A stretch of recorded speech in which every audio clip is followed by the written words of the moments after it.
Então, o propósito é desenvolver a habilidade de fazer as demonstrações formais, né? Isso, e o aluno desenvolver a parte do raciocínio lógico com relação àquela disciplina. São duas, pelo que você falou, é isso? Sim, a disciplina ela poderia ter o nome de redação matemática.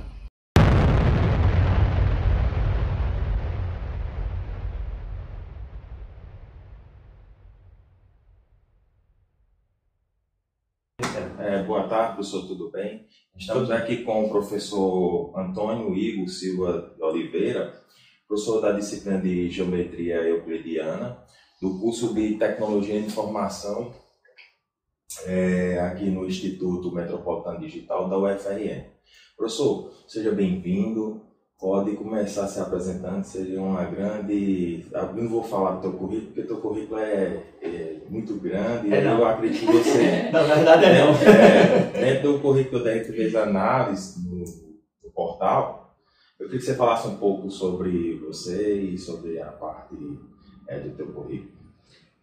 Cronologicamente, graduado aqui na UFRN, em Matemática e Licenciatura, logo depois mestrado em Álgebra, na UFCG, e aí eu comecei a dar aula como substituto na ECT por 3 anos. Tive uma breve experiência no doutorado que apresentou muito sucesso, e aí logo no fim desse primeiro ano de doutorado, com esse sucesso, veio o concurso daqui e eu passei, né? Então me tornei professor daqui e hoje sou professor daqui. Então sou casado e pai de João. Então você está no IMD aqui lecionando a disciplina de matemática, não é isso? Desde 2000 e... Você entrou aqui? Aqui foi faz 10 anos. 10 anos. 10 anos, completei em maio. Que coisa boa. Professor, o senhor poderia falar brevemente sobre o que é a disciplina e qual o seu objetivo dentro do curso? Tá. A disciplina de Geometria Euclidiana, ela nasceu com o intuito de facilitar ou diminuir as dificuldades de disciplinas posteriores, principalmente as duas de FMC, né? Que elas apresentam uma dificuldade bem famosa, por assim dizer, comum, né, de estudantes de matemática em nível superior, que é a escrita em matemática, né, a escrita rigorosa. Isso não acontece só aqui no curso do BTI, por exemplo, acontece também no próprio curso de matemática, né, que estudantes num curso de matemática, eles têm dificuldade em escrever matemática com o seu rigor, porque não é algo tão treinado, né, eu diria até que não é treinado até o ensino médio, são raras exceções que acontecem. E aí, essa disciplina de Geometria Euclidiana, ela tem esse intuito de inserir essa escrita matemática o mais cedo possível, para que esse primeiro contato ele não aconteça na disciplina de Fundamentos Matemáticos para a Computação, né, da FMC, onde lá eles vão ter a dificuldade da escrita dentro de assuntos que eles não conhecem, não trabalharam. Então são duas dificuldades: entender o assunto, os conceitos que estão sendo apresentados de certa maneira, junto com a dificuldade de como apresentá-los. Na disciplina de Geometria Euclidiana, os conceitos eles já são bem conhecidos desde o ensino fundamental. São conceitos de pontos, retas, triângulos, ângulos. Então, são objetos que são estudados de forma que você já conhece. O diferente é como fazer isso de maneira formal, como construir aquele conhecimento, né, como matemáticos fazem, porque isso é uma dificuldade e é uma coisa que é levada para as disciplinas posteriores. Então é uma espécie de treinamento, né, em situações de certa maneira já conhecidas, né, para diminuir as surpresas, por assim dizer. Então, o propósito é desenvolver a habilidade de fazer as demonstrações formais, né? Isso, e o aluno desenvolver a parte do raciocínio lógico com relação àquela disciplina. São duas, pelo que você falou, é isso? Sim, a disciplina ela poderia ter o nome de redação matemática, ou algo análogo a isso. porque é um curso para treinar escrita e matemática. E aí foi escolhido o âmbito da geometria, e aí acabou dando o nome da disciplina também. Mas ela foi dado esse nome e o âmbito da geometria justamente por ser um assunto muito comum à formação dos estudantes. Né? Por mais que cheguem estudantes de níveis totalmente diferentes aqui no PTI, né? Como a disciplina de matemática elementar, ela tem esse peso de nivelar um pouco mais os conhecimentos de matemática em geral. O próprio conhecimento em geometria básica já não é tão defasado, né? A grande maioria dos estudantes, grande massiva maioria dos estudantes conhecem aqueles termos. Sim. Só não tem a familiaridade na forma que se é estudada, na forma que é obtida, né, de fazer, né, a disciplina no caso. É tanto que, se a gente comparar com a geometria euclidiana, por exemplo, do curso de matemática, onde lá o próprio assunto também importa muito, a profundidade do assunto também importa muito, né, dos problemas e tudo mais, lá a gente tem uma disciplina de 90 horas, no nosso caso é de 30. Então a gente quer de maneira superficial se aproveitar de uma introdução para que trabalhe muito mais essa formalização e essa escrita para já ter essa facilidade ao chegar no próximo semestre. Então essa pavimentação que você mencionou para as outras disciplinas, quais os principais conceitos assim, que o aluno aprende ao longo da disciplina para ter o mínimo, até porque você falou a questão da carga horária dela do curso de matemática, até porque também matemática matemática, ou o curso de graduação de matemática é específico para matemática, né? É até tautológico que eu estou falando, mas essa pavimentação, até apesar da carga horária ser menor do BTI, quais são os principais conceitos que o aluno aprende ao longo da disciplina? Dentro do âmbito da geometria, vocês vão conseguir diferenciar o que é uma definição e para que serve uma definição, ou uma proposição, teoremas e corolários, lemas, que são todos resultados em si, só mudam o nome, né? Saber, mas que esse grupo de resultados é totalmente diferente do que a definição, o propósito que tem ali, um axioma, né? Qual é... Definições, proposições, está avivado. É desse jeito. Mas o próprio axioma e como também se organiza, né? Como é que eu obtenho aqueles resultados, como é que a própria matemática ela se constrói, né? Por que eu posso afirmar que a soma dos ângulos internos de um triângulo é igual a 180 graus? E tipo, esse tipo de informação é tão presente na nossa vida que qualquer pessoa que tem um mínimo de lembrança do ensino básico de geometria lembra desse resultado, mas na nossa disciplina a gente vai ver isso na terceira metade dela, lá no finalzinho, né, beirando o final, porque é necessário uma série de resultados antes até conseguir conquistar essa informação, porque ela vai evoluindo passo a passo com as verdades, né, e como ela também se constrói. E lá em FMC, a própria disciplina também vai se construindo, as coisas que vão sendo estudadas, elas também vão sendo construídas a partir de resultados que são obtidos, né? Isso é importante para a computação também, porque as próprias linguagens, os próprios meandros básicos lá no início são conceitos, de certa maneira, matemáticos que também vão sendo construindo resultados em sua organização lógica. Então, entender essas organizações lógicas, matemáticas, né, isso faz parte, né, também, né, lógico que num nível muito mais avançado, né, que eu mesmo, como matemático, não saberia lhe dizer como é que se organiza isso na computação. Eu sei que é algo parecido, né? E por isso que há essa matemática mais rigorosa também no curso de computação, para ter esse...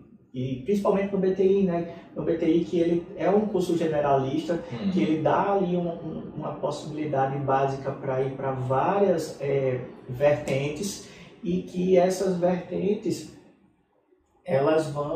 você pode se aprofundar em várias partes. O que eu estou falando aqui parece muito mais uma coisa puxada para a ciência da computação, mas até o aluno tipo, que vai ser programador, que não quer fazer uma ciência da computação, ele pode também se beneficiar dessa organização. Porque lá no curso, além de saber o que é uma definição, um teorema, um axioma, a gente aprende também a escrever sem deixar pontas soltas. As coisas lógicas sendo entendidas da forma como se escreve. E que habilidade mais básica é essa quando você vai escrever um algoritmo? Porque ele vai ser lido pelo seu computador, ele vai ser entendido pelo que você escreveu e não por nenhum pressuposto de uma cabeça pensante que leia e diga: rapaz, ele queria escrever isso, mas errou. O computador ele vai executar o erro e o seu programa vai ter erros se você não se expressar com exatidão. Essa também é uma habilidade que a gente começa a treinar em geometria euclidiana e que, se bem aproveitada, né, até nas disciplinas de matemática em si, se bem aproveitada, você vai ser um programador melhor. Sim, claro. Aí, professor, a gente está aqui também com o nosso colega acadêmico, né, o Matheus Lopes, e o Matheus Lopes também vai corroborar no sentido de fazer algumas indagações para que possa esclarecer ao nosso público com relação à disciplina de geometria euclidiana. Então, Matheus, fica à vontade aí com o professor e extraia dele aquilo que é necessário, ou além, né? Olá, professor, boa tarde, pessoal. Professor, primeiro, só para repassar, o senhor disse que a gente constrói na disciplina de geometria euclidiana uma base essencial para o curso de BTI, não somente para o curso de BTI, mas como um curso generalista, a gente precisa de uma base sólida. E que é exatamente isso que a gente constrói na disciplina, para a gente conseguir partir e corroborar com as outras disciplinas. É uma disciplina muito focada em auxiliar a continuidade nas outras disciplinas, além de trabalhar exatamente essa relação matemática, que é fundamental para qualquer, no nosso curso de BTI, qualquer área da computação. Sim, professor, quais são as metodologias que o senhor utiliza durante as suas aulas? Bom, só um detalhe, eu não sei se seria exatamente fundamental,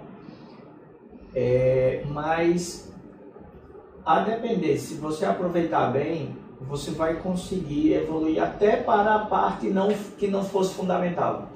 Né? Então ele vai contribuir, né, tanto para o estudante que vai querer fazer disciplinas de FMC mais tranquilas e que vai enveredar até para uma FMC 3, que é da grade de ciência da computação, alguma coisa assim do tipo, como para o simples programador, né, por assim dizer, para que ele consiga expressar logicamente de forma melhor. Ele só vai adaptar a linguagem, né, do que ele for usar, seja Java, Python e C++, o que seja, né, enfim. Mas para essa metodologia aqui, num curso de escrita, eu não consigo pensar nada além do que vamos ler e escrever. É básico, né, de qualquer treinar de escrita, que você escreva. E para você escrever bem, é interessante que você leia bem também. Né? Então você lê o material, prestar atenção nas técnicas utilizadas para passar ideias que se reproduzem, que são copiadas né, para a resolução de problemas, além de você treinar a sua escrita. Porque uma coisa é você captar de maneira passiva dentro de sala de aula uma explanação,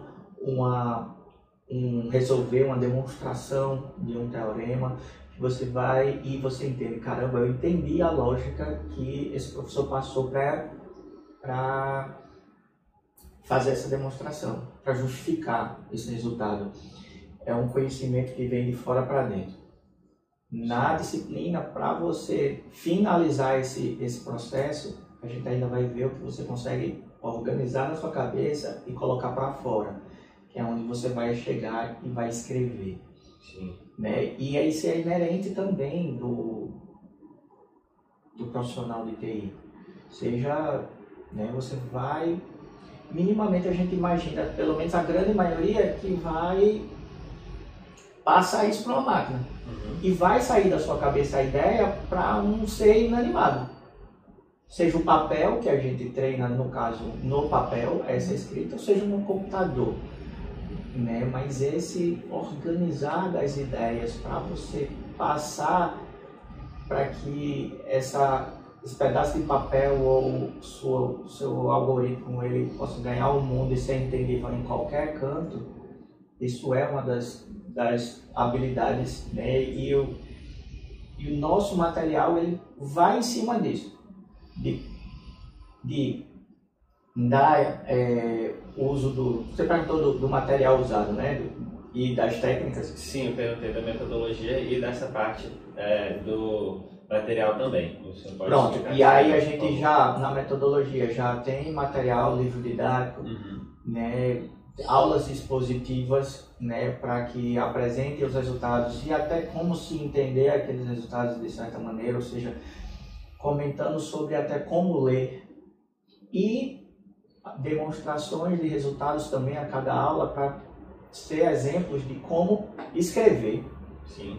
Para nas aulas, em outras aulas, né, a gente tem aulas ímpares com meio que essa aula conteudista e as aulas pares para a gente treinar tópicos daquele capítulo, né, da aula ímpar, onde eu permito aos alunos e peço a eles para que eles vão me mostrando tentativas de soluções de exemplos de exercícios propostos em sala de aula, para que no final a gente consiga debater junto com pensamentos e até organizar pensamentos matemáticos, porque serve para isso também a disciplina, mas também escrita, forma de se escrever e ter ali um fechamento com aqueles exercícios propostos nas aulas pares.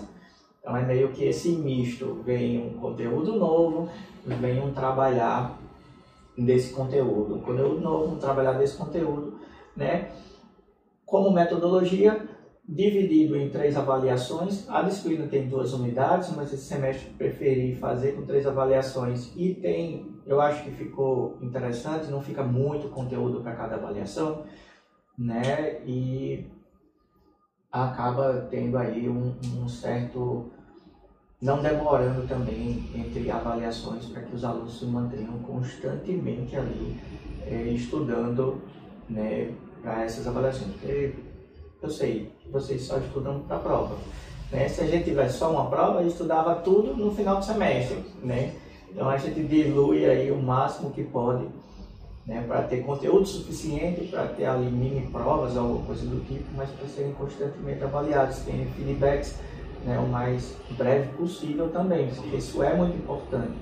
Quando você tem lá a escrita, proporcionar o feedback. Né? E aí tem monitoria também para dar esse feedback também no dia a dia, né? Entre outras coisas que entram na metodologia mesmo. Sim. Né? Proporcionar o aluno ao estudo dele. Então só uma parte disso. Então, o que eu pude compreender aí da relação do curso de computação de BTI, né? Assim, deixa de ser um curso de computação, a sua aplicação, pelo que você falou, é exatamente o aluno preparar a geometria euclidiana, sua disciplina, preparar o aluno para que ele escreva esse algoritmo de forma lógica, estruturada, né? Isso, e venha desenvolver esse pensamento. E professor, no caso, geometria euclidiana, ela também você falou aí que está no dia a dia, pelos exemplos que você deu, do triângulo, você citou. A geometria euclidiana, essa disciplina, tem alguma prática ou é totalmente teórica ela? ela é a questão tão cotidiana assim, então, que vai servir lá na frente, você falou para pavimentação para fundamentos de matemática da computação, enfim, as outras disciplinas também, e para as nossas atividades profissionais futuramente. Dentro da sua disciplina, há alguma parte prática ou ela é totalmente teórica? Eu sei que você utiliza alguns aplicativos, é isso, professor? Ou algumas plataformas. Eu queria que você falasse um pouco sobre isso. Para essa disciplina eu não uso nenhuma plataforma, não. Não. Eu diria que ela é uma disciplina, aos olhos do mundo, 100% teórica. Certo. 100% teórica. Porém, como não chegar e dentro do que a gente faz, ver aquelas aulas pares como aulas práticas de escrita? Sim. Só porque a prática é escrever texto, isso seria teórico? Então há aí uma grande interrogação do tipo, o que você está definindo como teoria e prática? Prática é mexer em objetos físicos e ver, construir coisas, olhar, sei lá, indo em áreas de outra prática, ir no laboratório, olhar no microscópio aqueles seres que teoricamente têm tais propriedades, você vê aquilo acontecendo, aí eu diria que a disciplina é 100% teórica. Mas matemática, ela funciona no abstrato. Então, se você chegar em matemática pura e não numa matemática aplicada, que aí ela vai até ganhar outros nomes, como computação, como física, né, como química, né, e que se a gente for para mais purista mesmo, matemática é filosofia, né, em termos de teoria e tudo mais. Mas não é essa matemática, e ela é pura. Ela tem prática no treinar dessa parte teórica, né? Então eu diria que aos olhos do mundo, talvez, em comparação com todas as outras disciplinas do BTI, eu colocaria ela sim como uma disciplina 100% teórica. Sim. Mas ela tem a sua prática, ela tem o seu tipo de prática, você tem o seu treinar, você tem o seu como colocar a mão na massa para treinar aqueles conceitos abstratos, como fazer isso, indo, né, para os exercícios e vendo, treinando isso aí. Matheus. Sim. Professor, o senhor disse que é uma disciplina mais teórica mesmo, que o pessoal, os alunos não vêm com uma grande defasagem do conteúdo de geometria mesmo, do ensino médio entrando na faculdade ou com nenhuma dificuldade em si no conteúdo. Mas quais são as dificuldades que o senhor percebe nos alunos na disciplina do senhor? A escrita. Se você pegar quem estivesse consumindo esse vídeo aqui, vá lá no curso, no vídeo da disciplina de português, e que eu não assisti, mas vai ter lá que a dificuldade é ler e escrever. Talvez seja algo da geração, mas a minha geração também tinha essa dificuldade, né, de nem ler tanto, e olha que a gente já, né, já não tem tanto essa imersão, já não tinha tanta essa imersão na infância e tudo mais, em livros e na leitura, na escrita. Imagine quando você faz uma leitura e uma escrita de um tipo de texto que você talvez esteja pegando pela primeira vez. Porque sim, escrever matemática é um estilo, tem o seu estilo, tem as suas dificuldades. Esse escrever escrever com exatidão no que você fala, né, não é nem poético, de certa maneira, né, do popular poético em si, que a gente vai pegar uma letra de uma música que tem um duplo, triplo sentido. Caramba, olha só como é especial, Pai, afasta de mim esse cálice, né? E ter vários sentidos, né, em poesia aí. Eu não posso fazer esse tipo de poesia na matemática, não. Nossa poesia ali é ser simples, direto e conciso e com um só entendimento. Que qualquer pessoa que leia não fuja daquilo que você quis escrever de um entendimento só. Sim. Né? E isso é difícil. É difícil você passar essas informações. Eu mesmo, na minha fala com vocês, apesar de matemática, não consigo exatamente passar minhas ideias de forma tão concisa e rápida, né? Mas os meus textos, minhas soluções precisam procurar esse fim. Sim, claro. Não é fácil, né? Demanda treino. É ter uma perspectiva de que o aluno chega a esse nível de ter uma leitura de fato do que é, né? Que é o que você falou aí. Quer dizer, envolve toda uma sistemática da educação, né? Tipo, até porque assim, o que é que o aluno precisa saber antes de cursar essa disciplina, né? Quer dizer, são vários fatores, e dentre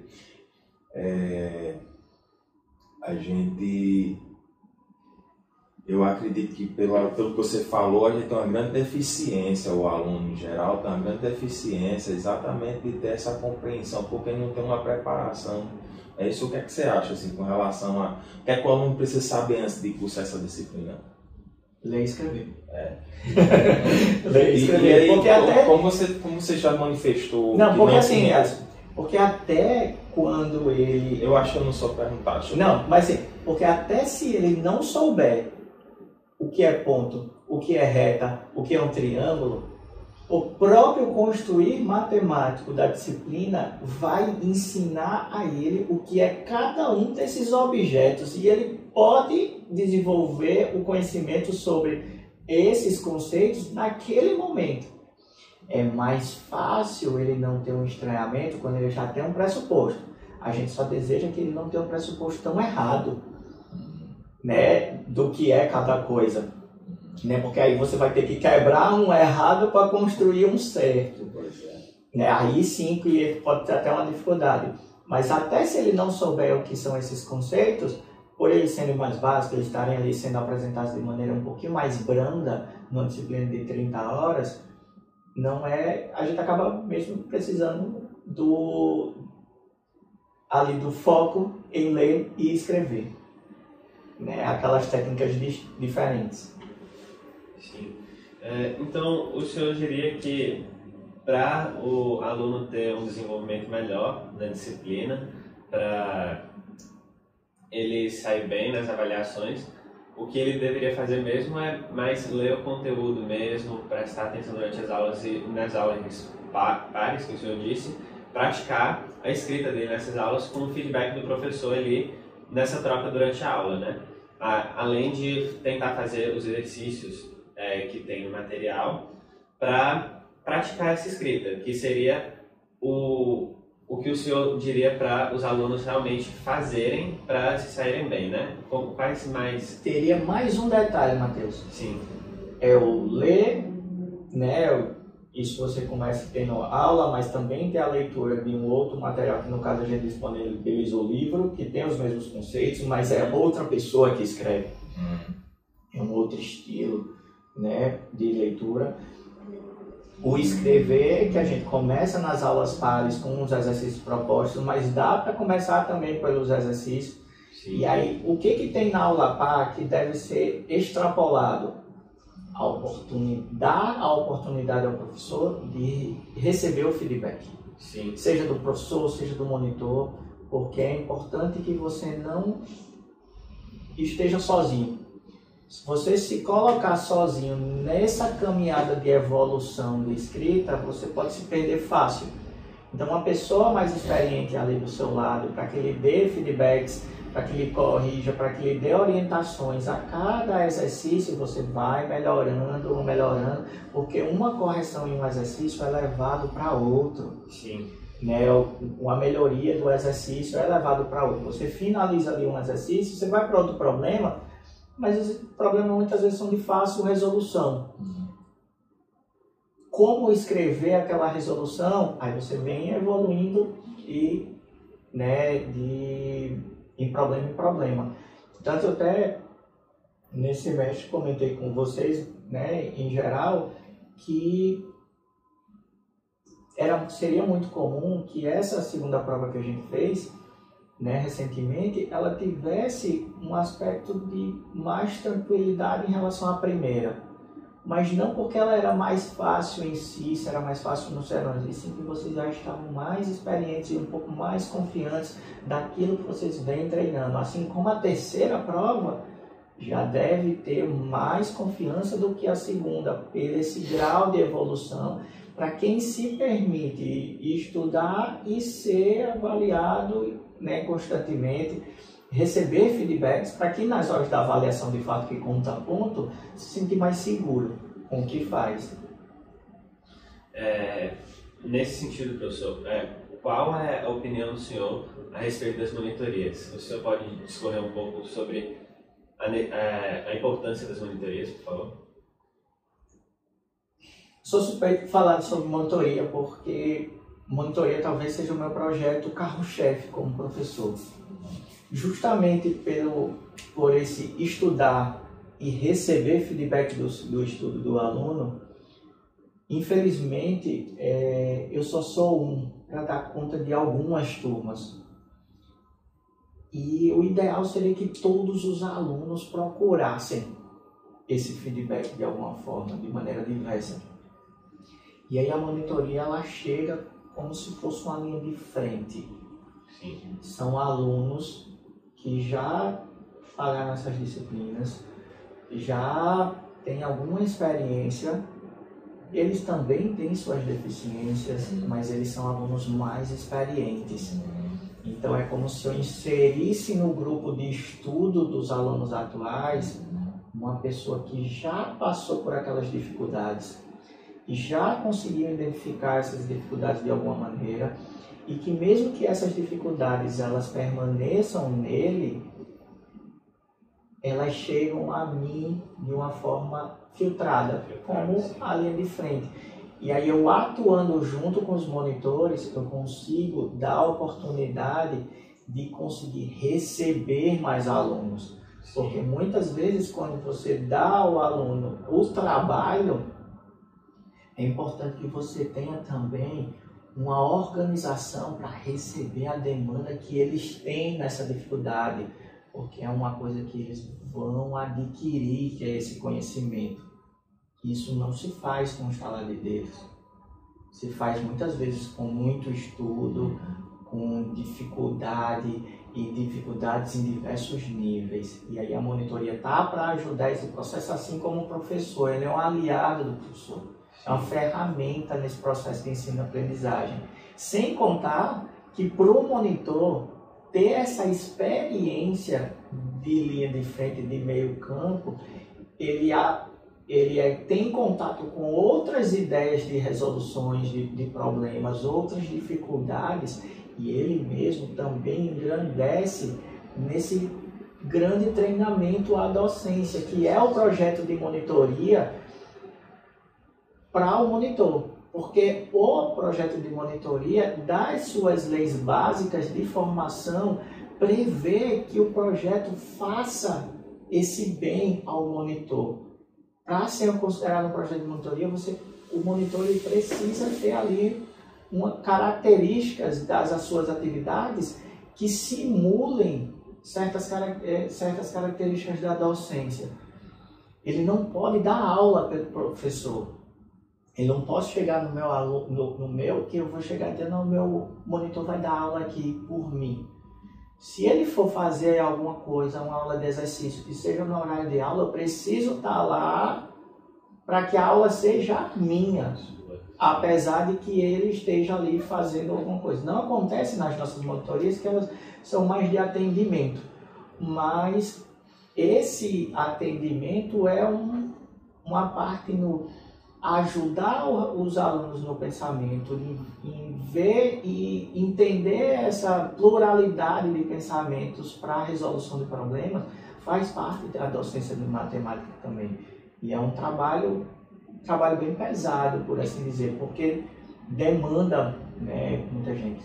Na turma de de uma sala de um curso de matemática, né, no caso de vocês mesmo, quem estuda tem dificuldades. Sim. É quase uma regra isso.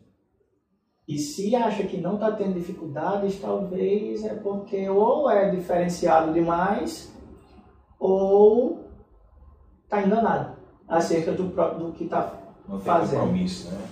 Não que não seja compromisso, porque ele está estudando. Ele está sendo enganado assim, tipo, não, estou fazendo certo, mas talvez ele mesmo não consiga se autoavaliar naquele momento.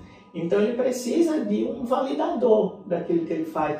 Porque uma coisa é você fazer um texto e você entender seu próprio texto. Outra coisa é o computador entender o seu algoritmo. Outra coisa é seu colega entender o seu texto de resolução de problema e rodar aquilo que você pensou que rodaria.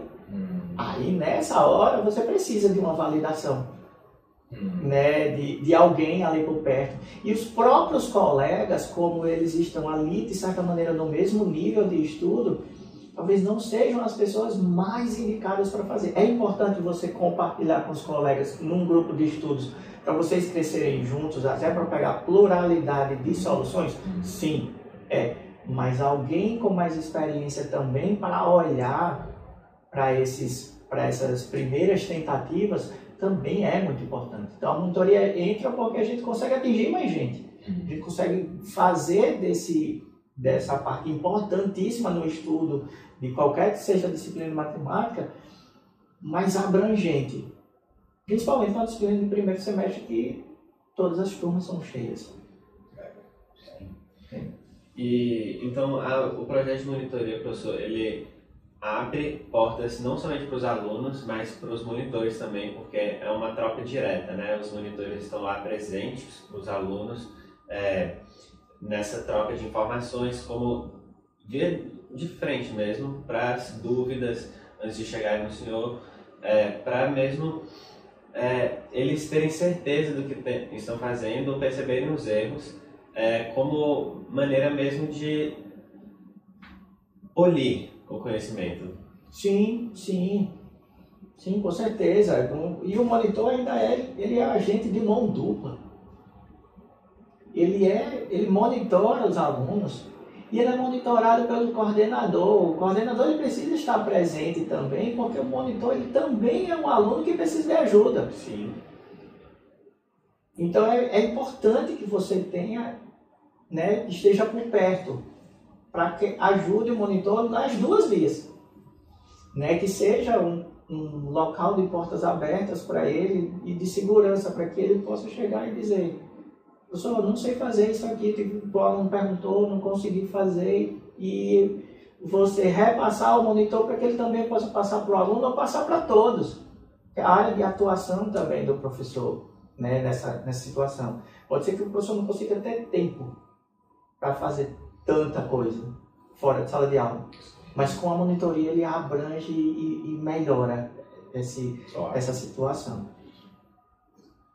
Mas voltando até porque o aluno precisa fazer, mas o aluno precisa se inserir dentro desse sistema para ser beneficiado também. Sim. Né? Porque tem coisas que são obrigatórias e tem coisas que não são. Estar em sala de aula 75% das vezes é obrigatório.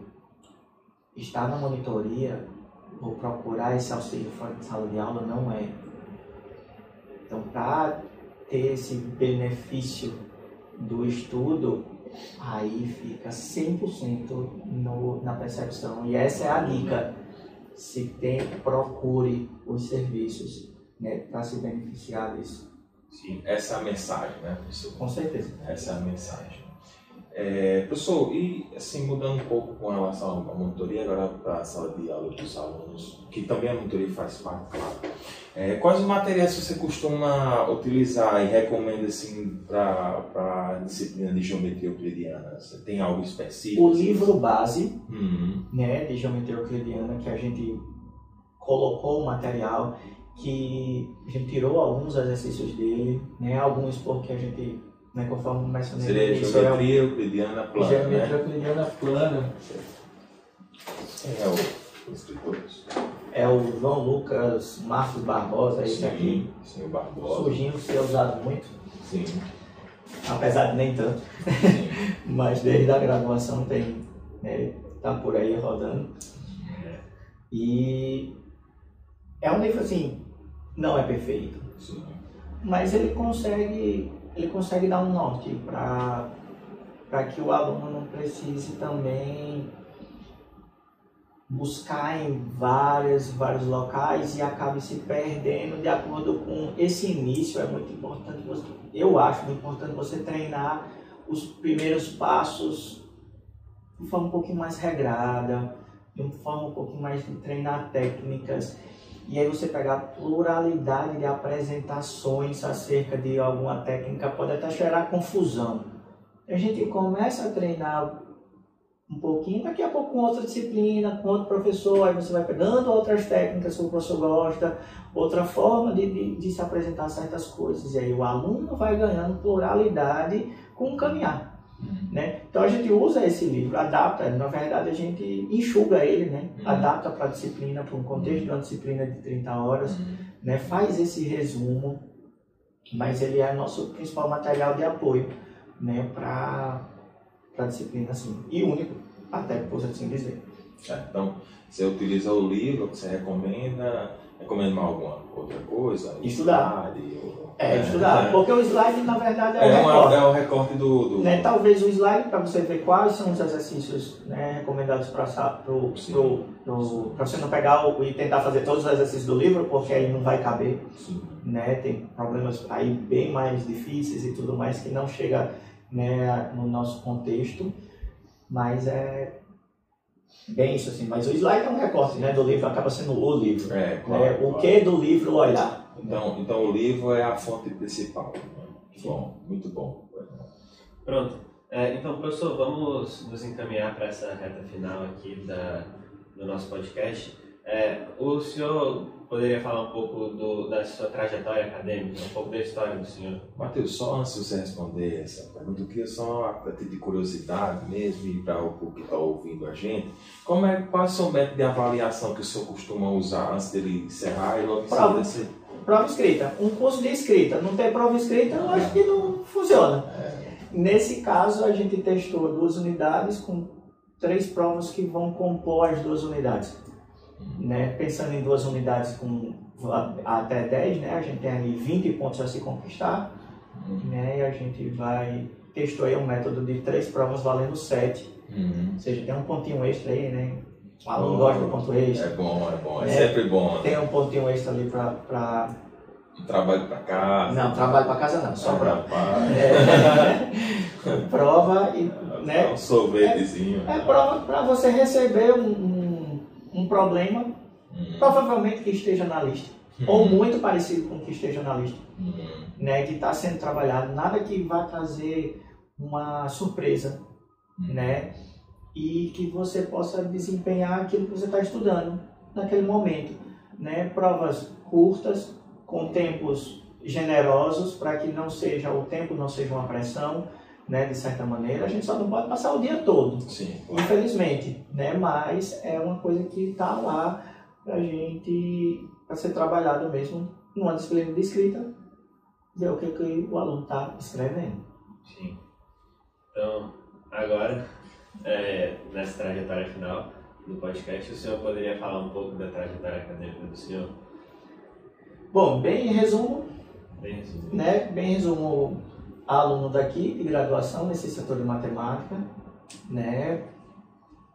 Depois, né, dessa licenciatura em matemática, me descobri gostar dessa matemática, porque sim, eu não entrei em matemática sabendo que existe essa matemática rigorosa, né, e me descobri gostar mais ainda de matemática quando eu me deparei com essa novidade. Penei muito, né, em escrita, né, tive a ajuda aí dos meus diversos professores, né, que foram fundamentais no caminho para essa escrita. Talvez só tenha vindo a receber um elogio pleno em uma solução minha. Talvez para mais da segunda metade do curso, Ou seja, tranquilizo os meus alunos quanto a isso, porque sim, é uma evolução. E não é porque vai sendo corrigido. E não é por isso que eu fui também, tipo, vai sendo corrigido, né? E vai vendo. São diversos níveis, assim. Mas é para estar em constante evolução. Né? Ter paciência também com esse tipo de coisa, né? Depois o mestrado, 2009, 2010, um pouquinho em 2011, porque eu pedi 6 meses a mais, né? Pedi prorrogação de prazo para defender. E a partir de 2011, já professor substituto aqui, o mestrado foi em Campina Grande, né, na UFCG, na área de álgebra. Né? Inclusive, assunto de álgebra abstrata vocês veem em FMC, né? Teoria de grupos, de anéis e etc. São coisas que vocês vão ver. E é um negócio bem rigoroso na escrita, bem minucioso ali. O algebrista, ele é conhecido dentro do âmbito da matemática como um dos mais rigorosos na escrita e até chato, né? E acaba que puxa um pouquinho aí da computação para ser bem casquinha no que está sendo feito. Mas, enfim, 3 anos de substituto na SCT, né? Até 2013 nesse caso. E de lá fui para a Unicamp, né? Para talvez o ano mais difícil da minha vida. É um desafio, né? Foi bem difícil para mim o ano de 2014, não pelo 7-1, né? Mas era o 7-1 nem para ser um alento naquele ano, né? Nem para ser um alento. Eu estava ali do lado de jogos da Copa do Mundo, eu como amante de futebol e suando sangue, no primeiro ano de doutorado, nas disciplinas e tudo mais. No terceiro gol da Alemanha, teve um amigo meu que disse: eu vou sair daqui e vou estudar, e eu não conseguia sair da cadeira, e eu aguentei, aí sai porrada. Né? Mas, enfim.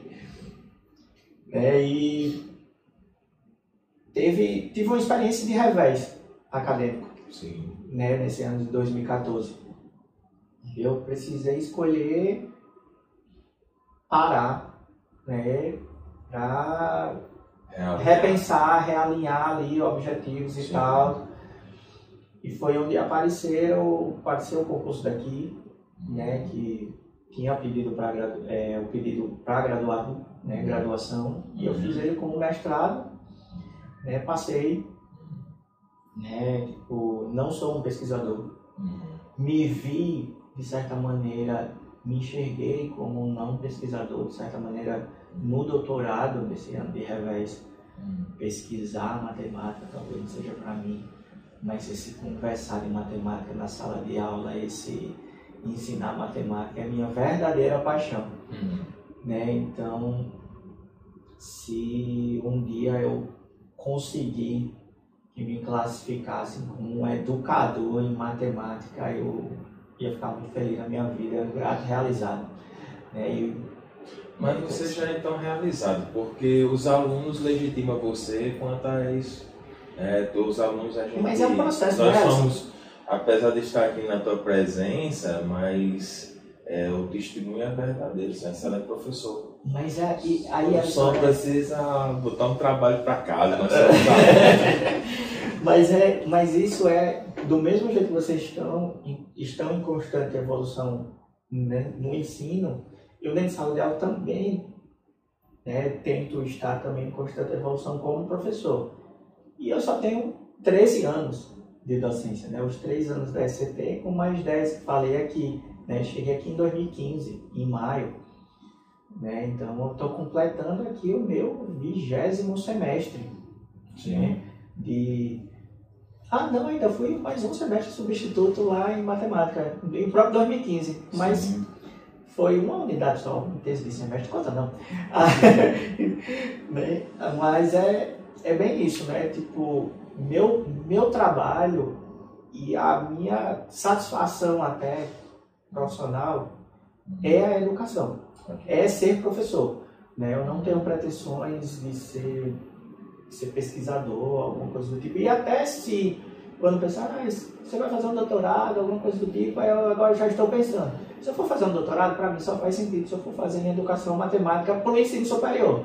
E até eu achar essa área, alguém que faça trabalhos nessa área, eu estou penando e ainda não vi o primeiro. Então seria na área de licenciatura, na parte de pedagogia? Talvez sim, mas é porque é uma área não trabalhada. Quando a gente fala em educação matemática, é para educação matemática e ensino superior. Não, ensino básico. Básico, sim. Fundamental, no máximo médio. E que não é onde eu me encaixo, porque eu gosto mesmo de ensinar essa matemática rigorosa que não é vista também naqueles anos iniciais e também não é o meu local de trabalho. Eu gostaria de fazer, se eu chegasse a fazer pesquisa nessa área, que ela impactasse o meu próprio trabalho. Sim. Primeiro, se ela vai impactar o trabalho de outro, sim, aí... E que nem matemático faz dessas coisas, sabe? Assim, tipo, eu não sou um pesquisador matemático, mas ele faz dessas coisas. Tipo, eu vou resolver aqui um problema. Um problema que vai lá, resolver um problema inédito. Resolver o problema. Isso vai servir para quê? Não sei. Se alguém conseguir aplicar isso em alguma coisa, tá tudo bem. Mas eu resolvi o problema, eu vou resolver. Então, tipo, eu vou estudar para pelo menos melhorar o meu trabalho, para me satisfazer. Se eu ajudar isso a alguma outra pessoa, aí eu vou ficar mais feliz ainda. Mas se eu estiver ajudando meus alunos no processo deles estudarem, deles aprenderem, nesse processo de ensino-aprendizagem, aí meu trabalho, sendo pesquisador ou não, né? A galera da educação já disse que eu pesquiso coisas e só não vou ali formalizar porque eu estou testando uma metodologia ou outra, ou alguma coisa do tipo, uso disso ou daquilo, né? O próprio formato ali das aulas, com uma aula teórica e outra prática ali no meio já possa ser ali uma espécie de pesquisa, mas não, para mim eu só estou tentando passar para vocês a forma boa de se construir o caminho de vocês mesmos, de estudar e aprender. Professor, pois, muito obrigado pelas suas respostas, certamente vão ajudar muitos alunos, né? E eu torço para que você venha fazendo doutorado nessa área aí, venha aperfeiçoar mais. É sempre importante a gente estar buscando, né? Essa busca do conhecimento, da sabedoria é importante para o aspecto individual e social também. Então eu fico muito grato pela oportunidade de estar nessa tarde aqui conversando contigo acerca desse assunto de geometria euclidiana, né? E por ter aceitado participar. Muito obrigado, professor. Verdadeiramente nós estamos muito gratos por oportunizar essa entrevista conosco. A gente agradece demais pela participação do senhor, professor. Foi uma conversa muito rica e nós esperamos que ajude não somente a gente presente aqui nessa conversa com o senhor, mas quem for ver o podcast posteriormente. A gente agradece demais. Nada. Obrigado. Estamos por aqui.